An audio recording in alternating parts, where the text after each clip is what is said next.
Guys ఈ గేమ్‌లో యష్మి లాస్ట్‌కి రోహిణి విన్ అయినప్పుడు నేను చాలా హార్ట్‌ఫుల్‌గా చెప్తున్నాను. నువ్వు విన్ అయినందుకు చాలా హ్యాపీగా ఉంది అని చెప్పేసి రోహిణి దగ్గర చెప్పింది. బట్ ఆ శాండ్ వేసేటప్పుడు నేను బ్యాలెన్స్ చేస్తున్నా అని చెప్పేసి అంటే నువ్వు సపోర్ట్ చేయకపోతే డైరెక్ట్ నేను సపోర్ట్ చేస్తలేను. నేను పృథ్వీరాజ్‌కి సపోర్ట్ చేస్తున్నా అని చెప్పేసి తన దాంట్లో తను ఏమనుకుంటది ఏమనుకోదు అక్కడ. నువ్వు ఏస్తుంటే అందరికి క్లియర్‌గా అర్థమైతుంది. నువ్వు పృథ్వీరాజ్‌కి సపోర్ట్ చేస్తున్నావు. బ్యాలెన్స్ చేస్తున్నట్టు అదేమన్నా తక్కడనా? నువ్వు ఇక్కడ బ్యాలెన్స్ చేస్తే అక్కడ ఇక్కడ ఈక్వల్‌గా ఉంటది. అది కాదు కదా బిగ్ బాస్ అడిగింది.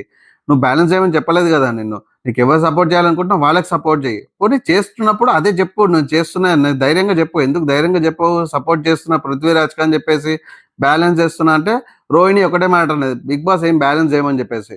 సో రోహిణి అయితే పర్ఫెక్ట్‌గా కొన్ని పంచ్ డైలాగ్స్ అయితే as it is same dialogue కొడతది. ఇప్పుడు ఒకసారి జరిగింది. అంతకుముందు సంచల గేమ్‌లో కూడా విష్ణుప్రియ అని అన్నది.